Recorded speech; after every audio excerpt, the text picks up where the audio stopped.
बिस्मिल्लाहिर्रहमानिर्रहीम।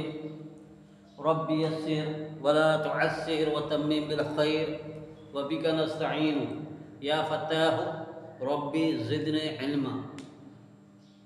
अस्सलामु अलैकुम, मैं हूँ मास्टर अहमद अली उर्फ अब्दुल्ला शेख और आप देख रहे हैं मेरे YouTube channel the science teacher. आज हम आपकी खिदमत में कक्षा 6 की मैथमेटिक्स जिसकी यूनिट 10 है, इकाई 10 है, लेकर के आया है। ये हमारा वीडियो का पार्ट नंबर 2 है। पार्ट 1 में हमने बताया था अपवर्तक और अपवर्त के बारे में बताया था, फैक्टर और मल्टीपल। अपवर्तक किसी संख्या को जिन जिन संख्याओं से पूरी विभाजित किया जा सकता है उनको हम अपवर्तक कहते हैं, और ये अपवर्तक उस संख्या के बराबर होगा या फिर उससे छोटा होगा, ये बताया था। फिर दूसरा है मल्टीपल अपवर्त। अपवर्त है कि कोई संख्या है उसको हम गुणा करते जाएंगे। किसी संख्या का 1 से गुणा करेंगे तो वही संख्या आएगी। ऐसे 2 का गुणा 1 से करेंगे, 2 कम 2, फिर 2 दूना 4, फिर 2 3 6, 2 चौको 8, 2 5 10। तो ये अनलिमिटेड है। जितना गुणा करते जाएंगे तो उनकी तादाद बढ़ती जाएगी। तो ये अपवर्त की तादाद असीमित होती है और अपवर्तक की तादाद सीमित होती है। जैसे 2 है, 2 के पास 2 ही अपवर्तक हैं। 6 है, 6 के ये 4 ही अपवर्तक है। इनकी अपवर्तकों की सीमा सीमित होती है, संख्या सीमित होती है। लेकिन अपवर्त जो होते हैं मल्टीपल, उनकी सीमा निश्चित नहीं होती है। वो जितना गुणा करते जाएंगे उतनी उनकी तादाद बढ़ती चली जाएगी। उसमें से एक छोटा सा हिस्सा रह गया था आपका, ये संपूर्ण संख्या है। संपूर्ण संख्या परफेक्ट नंबर रह गई थी। उसके बाद में आपकी एक्सरसाइज 10A शुरू होगी और उसके बाद जो अगला चैप्टर आएगा भाज्य और अभाज्य संख्याएं नाम से आएगा, कंपोजिट एंड प्राइम नंबर से आएगा। तो ये जो चीज रह गई थी संपूर्ण संख्याएं, इसके बारे में आपको बताना है। देखिए वो संख्या, ये जो संख्या देखिए वो संख्या जिसके सभी अपवर्तक, इन सभी अपवर्तकों का योगफल उस संख्या का 2 गुना हो, यानी 2 का डबल 4 हो, 6 का डबल 12 हो, 7 का डबल 14 हो। अगर ऐसे अपवर्तकों की संख्या इस संख्या से इनका योग 2 गुना होता है तो उस संख्या को हम संपूर्ण संख्या परफेक्ट नंबर कहते हैं। तो हमने यहाँ पर कुछ नंबर लिख करके रखे हैं। आपकी किताब में जितने संख्याएं हैं उनको हमने नोट किया है और उसको हम देखते हैं कि इनके अपवर्तकों की योग जो है वो 2 गुना होता है कि नहीं होता है। जिसका योग 2 गुना होगा वो संख्या संपूर्ण संख्या कहलाएगी, परफेक्ट नंबर कहलाएगी, और जिसका योग 2 गुना नहीं रहेगा वो परफेक्ट नंबर नहीं कहलाएगा। चलिए, जैसे 2 है, इसका अपवर्तक है 1 और 2, जोड़ेंगे 1 2 3, ये 3 का डबल 4 होना चाहिए, 4 नहीं है, 3 है। इसी तरह 6 का 12, 7 का 8, ये सब अपवर्तकों का योग है।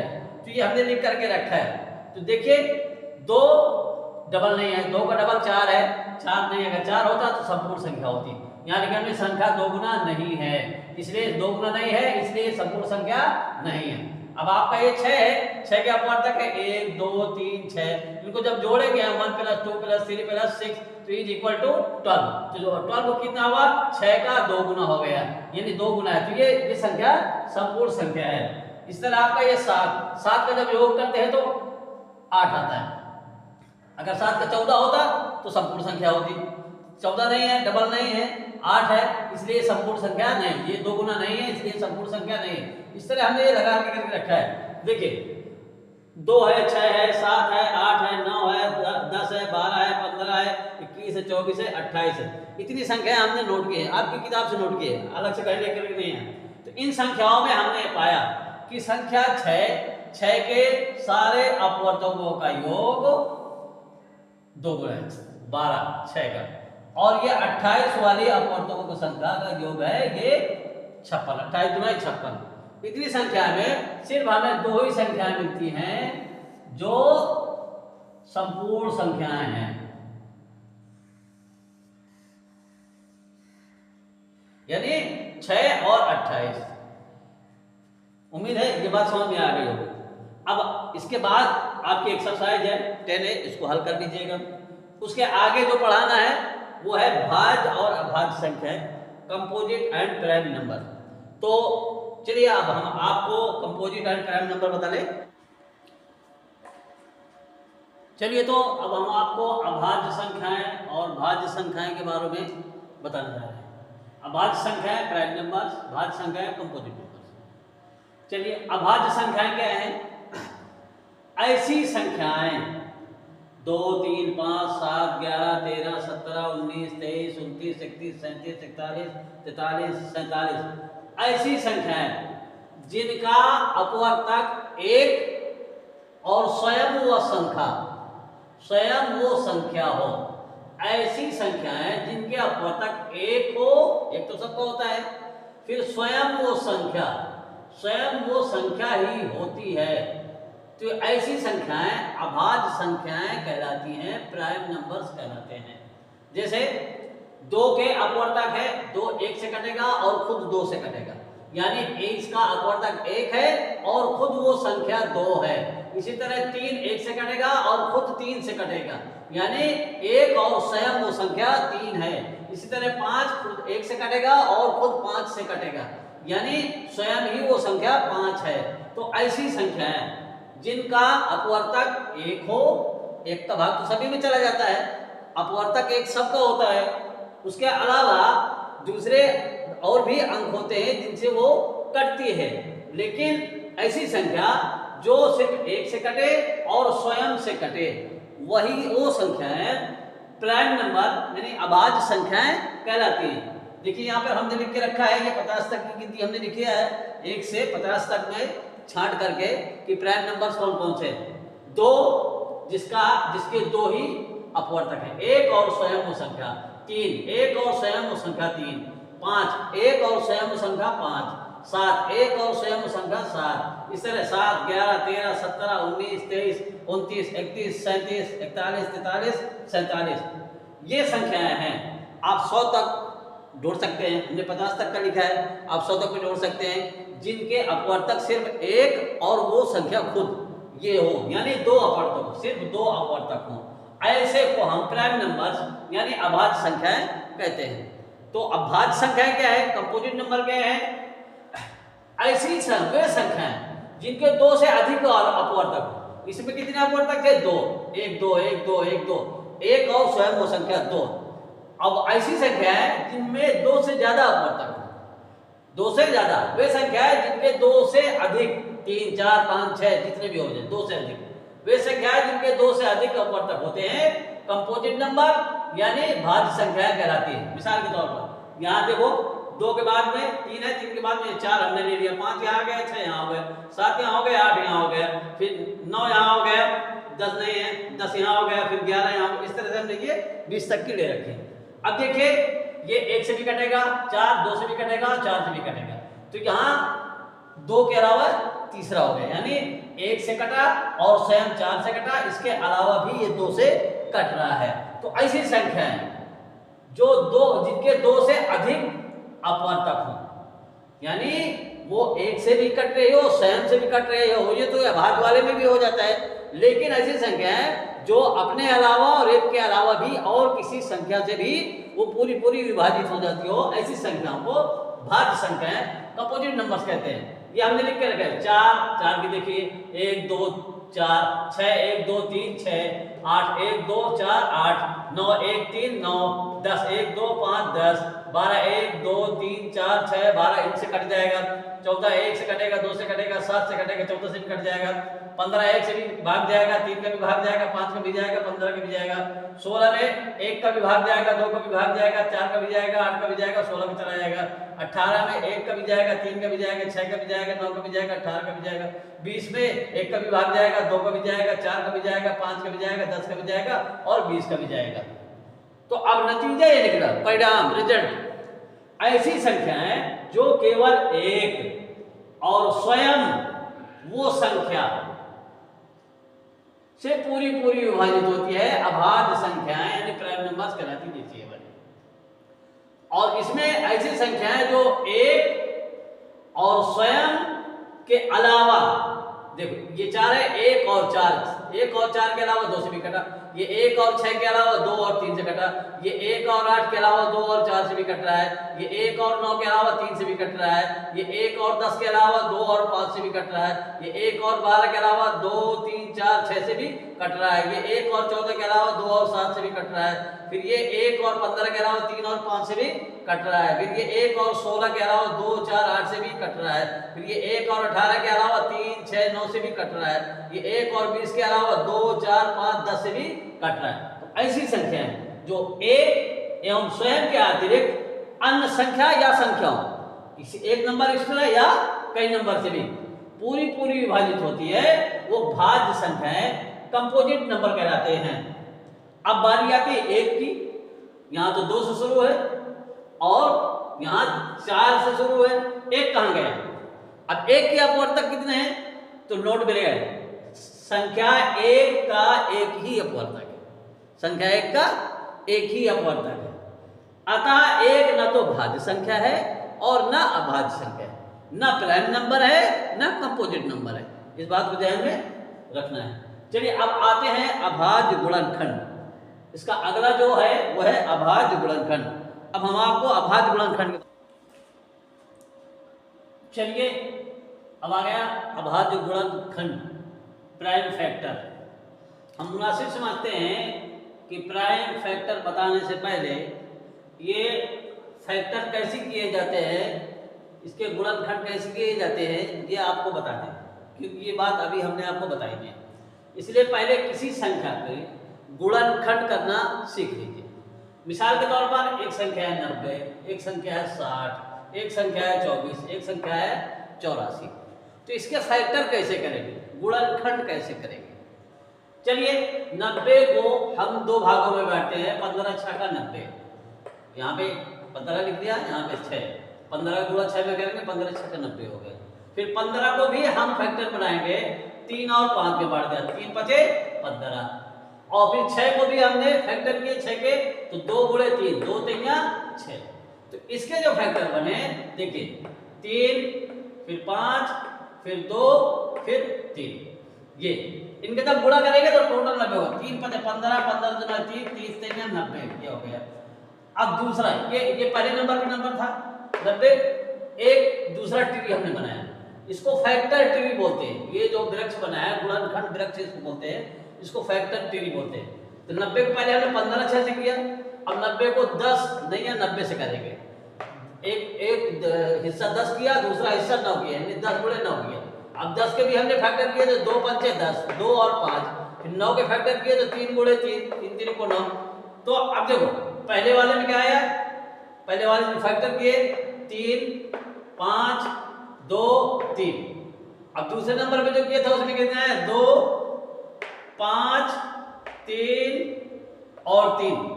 अब देखिए इसमें मिलान करते हैं, ये 3 ये 2 ये 5 ये 3 सेम है, तरतीब इधर उधर हो गई है, लेकिन फैक्टर जो है वही है। 90 के फैक्टर क्या है, 2 गुणे 5 गुणे 3 गुणे 3, यही फैक्टर 90 के बनेंगे।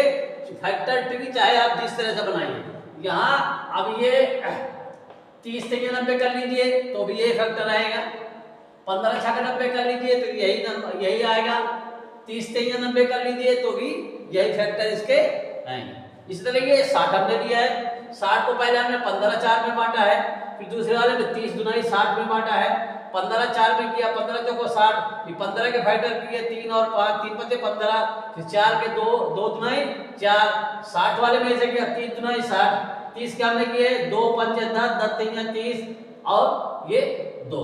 लेकिन जब इनके हम फैक्टर करेंगे देखिए, ये नंबर 1 पे ये आया 3, फिर ये आया 5, फिर ये आया 2, फिर ये आया 2। अब नंबर 2 पे जो है इसका आया नंबर, ये आया 2, फिर आया 5, फिर आया 3, फिर आया 2। अब इसमें हम टैली कर लेते हैं, देखो ये 2 2, ये 5 5, ये 2 2 और ये 3 3। फैक्टर वही आएंगे, तरतीब थोड़ा उलटफेर हो जाएगी, क्रम बदल जाएगा, मगर फैक्टर जो आएंगे वो एक ही फैक्टर आएगा। तो चाहे आप इसको अप्लाई करें चाहे इसको अप्लाई करें, दोनों के फैक्टर सेम। अब ये 24 है, 24 को हमने दो जगह बांटा, 4 छंग 24, फिर 4 के दो फैक्टर किए, 2 गुणे 2, 2 दुनाई 4, फिर 6 के फैक्टर किए, 2 तिया 6, फिर हमने 84 लिया, 21 चौको 84, फिर 21 के फैक्टर किए, 3 सते 21, फिर 4 के 2 दुनाई 4। इस तरह से ये फैक्टर निकल गया है। 24 का 2 गुणे 2 गुणे 3 गुणे 2 और 84 का 3 गुणे 7 गुणे 2 गुणे 2, गुणा कर लीजिए, 2 दुनाई 4, 4 3 12, 12 गुणे 24, 3 सते 21, 21 दुने 42, 22 दुने 84। इस तरह से ये गुणनखंड किए जाते हैं। इसको फैक्टराइजेशन बोलते हैं, गुणनखंड करना, गुणनखंडन, फैक्टराइजेशन। और इसको ये जो पेड़ बना है, वृक्ष बना है, इसको फैक्टर ट्री कहते हैं। अब इसके आगे की जो बात है, जो शुरू में आ गई थी कि अभाज्य गुणनखंड क्या है, प्राइम फैक्टर क्या है, अब उसको समझिए। तो चलिए अभाज्य गुणनखंड प्राइम फैक्टर के बारे में बताते हैं। इसके पहले हमने फैक्टर ट्री बनाया, 24 का बनाया, 84 का बनाया, 90 का बनाया, 60 का बनाया। अब ये संख्याएं हैं आपकी, 24 एक संख्या है, 84 एक संख्या है, 90 एक संख्या है, 60 एक संख्या है। इसके अपवर्तक देखिए कितने हैं। 24 के 1 2 3 4 6 8 12 24, 84 के 1 2 4 6 12 14 21 42 84, 90 का 1 3 5 6 9 10 15 30 90, 60 का 1 2 3 4 5 6 10 12 15 20 30 60। ये इतने सारे अपवर्तक हैं। तो ये अपवर्तक हैं। तो इसके पहले हमने बताया था कि जिसके 2 से ज्यादा अपवर्तक होते हैं, जिस संख्या के 2 से ज्यादा अपवर्तक होते हैं, यानी 1 से भी कटती है और स्वयं से भी कटती है, जो सिर्फ 2 से कटती है खुद से और 1 से, उसको हम अभाज्य संख्या कहते हैं।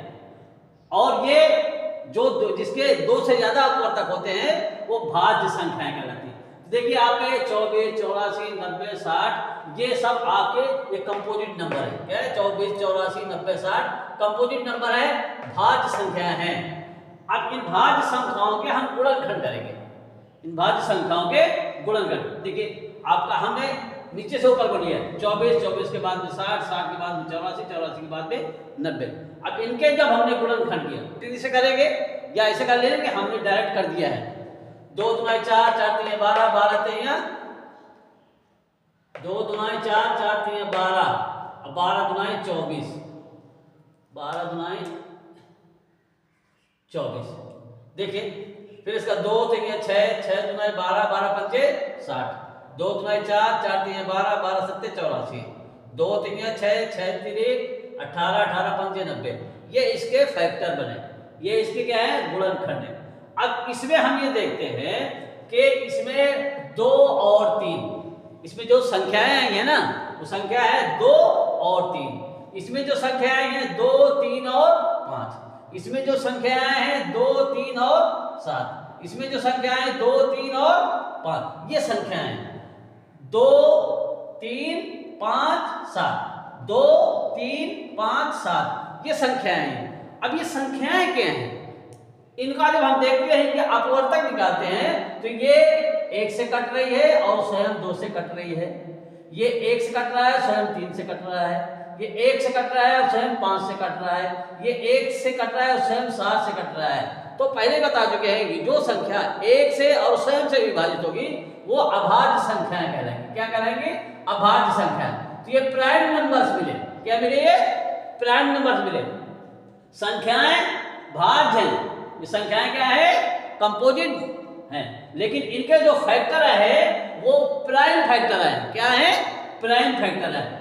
ऐसे ही फैक्टर को प्राइम फैक्टर कहते हैं, यानी अभाज्य गुणनखंड कहते हैं, यानी भाज्य संख्याओं के अभाज्य गुणनखंड।